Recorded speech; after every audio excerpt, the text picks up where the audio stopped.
All right, so as you probably know, the cryptocurrency Polkadot is absolutely skyrocketing right now. So today I'll be explaining to you why I just allocated 10% of my entire cryptocurrency portfolio into DOT and why I believe it has great potential to be a life-changing investment and possibly reach $100 plus per coin in 2021. And for those of you who don't know who I am, my name is Craig Prococo. I've been an equities day trader for the past 4 years and a proactive crypto investor for the past 6. And over those past 6 years, I've been able to generate over 300% on my long-term portfolio. So I definitely have a knack at finding undervalued asset classes and being able to turn a profit from it. And I've been getting a lot of requests to cover DOT in my cryptocurrency Discord room.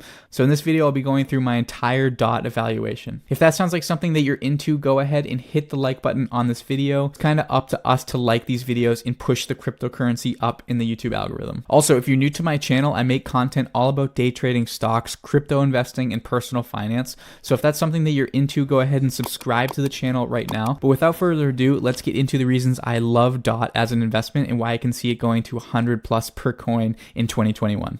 So you might say, well, Bitcoin is moving up substantially right now. Why don't we just invest in Bitcoin? And while I believe in Bitcoin long term, and I talk about this all the time in my videos, I think Bitcoin's growth will slow down drastically as more institutions get involved and there's more participation overall. So that's going to mean that altcoins are then going to go for their run because the overall market cap in the crypto sector is going to go up by so much. We should see as a result of that, altcoins also increasing in market cap and increasing in price. So if we take a look at the Polkadot chart right here, this is charting market cap. And the reason I'm looking at market cap is because that's essentially the most important thing in the growth phase right now. We need money involved. We want to see the price following suit to that. So I pulled up a chart right here. I did some very simple technical analysis on this to figure out where potential buy zones are. I'll get into that a little bit later in this video. So basically I found a support zone right here that was broken down and turned into a resistance level. And then I have another support that I found right here, another support right here, and then 2 more resistance levels right here. And as you can see, this hit this support level, broke up, and is now finding support on the previous resistance, which in the technical analysis world is a very, very strong sign in the up direction. We have a nice channel trading up right here, and this is catching support at a really good level, which looks very strong in my opinion for DOT.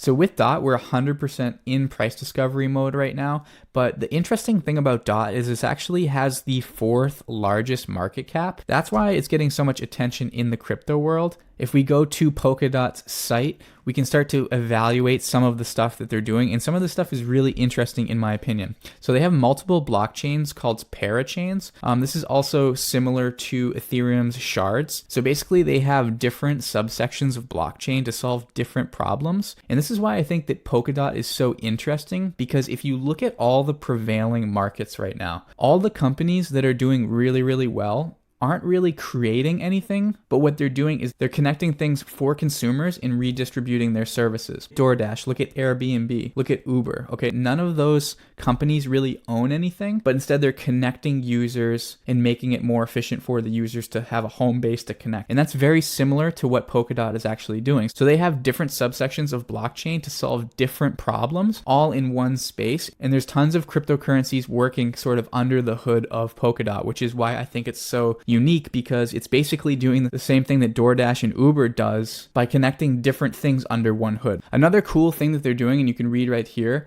this makes it possible to build applications that get permission data from private blockchain and use it on a public blockchain. So for instance, a school's private permissioned academic records chain could send a proof of degree verification smart contract on the public chain. So basically they figured out a way to transmit business records completely safely. So here are just a few more examples of what Polkadot is working on: smart contract chains, Oracle chains, finance chains, and zero-knowledge privacy chains. So another cool thing that Polkadot is doing is it's solving the issue of blockchains getting slower over time. So every time there's a new transaction added onto the blockchain of a cryptocurrency, those transaction codes get bigger and bigger and bigger, and it slows down the network and makes each transaction a lot more expensive to complete. Polkadot is basically completely eliminating this issue, and that's why I think they're definitely here to stay in the crypto world.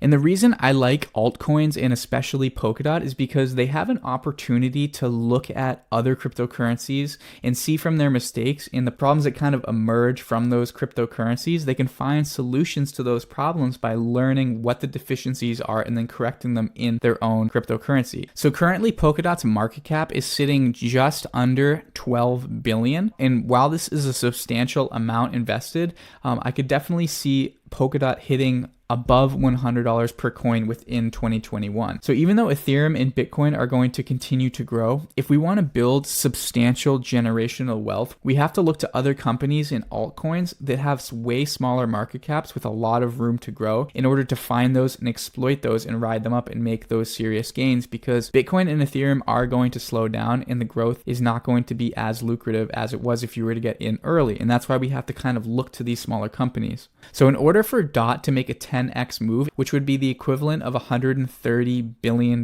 market cap, which is currently higher than Ethereum. So we definitely have a long way to go. But with a huge run in cryptocurrencies overall, I think this is very much possible. A lot of people are probably going to think this is a far-fetched target, but I think the amount of growth in money that's going to pour into cryptocurrency, if it does prevail, is basically insurmountable. And a lot of people right now, if they don't believe in cryptocurrency and see the true magnitude of it, aren't going to really understand how much growth potential there is in cryptocurrency right now. So to get an indication of what DOT could actually do, we have to kind of look under the hood at the projects within Polkadot. So one of the cryptos that's working with DOT actually is KSM, and this is the test network for Polkadot projects. And KSM was the first to launch a successful parachain on the Polkadot network, which is a really cool thing that KSM has done. So KSM is currently trading at 81.85, but it's up 60% this month, and I wouldn't be surprised to see it enter the $1,000 to $2,000 range per coin by the end of this year as well. And honestly, I wouldn't be surprised to see that move in KSM because it has such a smaller market cap. If you look at the market cap right here, it actually has a market cap of under $1 billion. So if you're interested in crypto and you might not be completely sold on Polkadot, consider KSM as an investment. I wouldn't discourage anyone from adding that to their crypto portfolio. So let's look back at DOT on a technical level and kind of try to anticipate some entry points for us. So let's pull up a chart of DOT here and try to plan some potential entry zones. What we want to try to avoid is not getting in on big pushes up, right? Because that can really, really impact your aggregate cost, which is going to really shave into your profits, especially when we're at such a low valuation right now. So right now I'm going to pull up a fib extension and just show you potential areas where it could definitely travel to. And we're also going to look at some planned entries for DOT as well. So I know this might look a little bit confusing, but just bear with me. So basically what these values are is these are Fibonacci values, and I'm not going to go fully over Fibonacci in this video, but essentially what Fibonacci is they're naturally occurring ratios that we can use to predict price levels that are going to move to certain levels because of mass human psychology in the way people think, right? So we can use these to quantify levels, and this does work in trading. And you can see right here, we're already seeing some levels reacting with DOT. One major level that I really like to see is the 786 level right here that it's bouncing off of. And the 161.8 line is usually the projection I use when I use this for trades. So basically that would put this at a $15 billion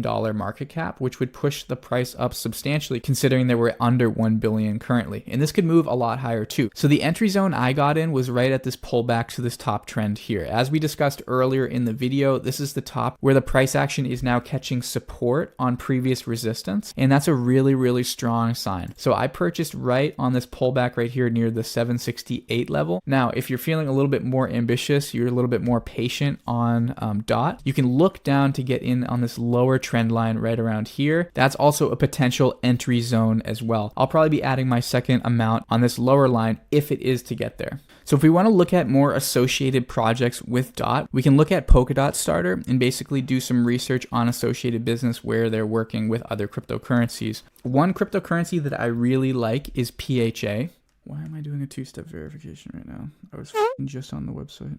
So PHA has a market cap of just over 20 million. And in order for this to make a 10x move, it would have to go to 1.9 billion. But as we can see from other cryptocurrencies, $1.9 billion market caps aren't that out of the question. So if this were to really catch on and start to get maybe a 20 billion to 50 billion market cap, we could see a nice 10x move on this. And the crazy thing is it's only 15 cents right now. And the reason I like PHA is because the primary use of PHA is adding privacy to the Polkadot network. So it provides closed systems for individuals and has extremely useful real-world capability. So basically, as an example, if company XYZ wants their user data from Facebook, but Facebook is worried about a leak, company XYZ developers write their request into the code on PHA network and send it to Facebook. Then Facebook runs the code locally on Facebook nodes, and only results outputted are sent to company XYZ instead of all active information containing sensitive user data. So it adds a layer of complete security when transmitting user data from one place to the other. So basically, it's like a secret code between institutions that allow output locally for each entity, which makes transmission of sensitive data way more safe. So in summary, the reason why I really like Polkadot and I'm allocating 10% of my entire crypto portfolio into Polkadot is because I think they're kind of taking a page out of the books of the companies like DoorDash, like Uber, and like Airbnb, where they're kind of facilitating connections between different companies rather than producing something themselves. And I know Polkadot does have their own blockchain, but with their use of parachains, I really see them 10 to 100xing this year. And with all the money that's pouring into the crypto sector in general, I would not be surprised to see that sort of move. And I don't think that it's out of the realm of possibility. It's a slightly far-fetched goal, but with the rapid changes we're seeing in the crypto environment, I would not be surprised to see that at all. So that basically concludes my analysis on Polkadot. If you're curious to see my entire crypto portfolio, I'll link that below so you can check out my holdings by percent allocation. If you're still here with me, don't forget to like the video so we can push this video up through the YouTube algorithm. Subscribe to the channel if you haven't done so already. If you have any questions for me, put them in the comments below. But until next time, guys, I will see you all in the next video.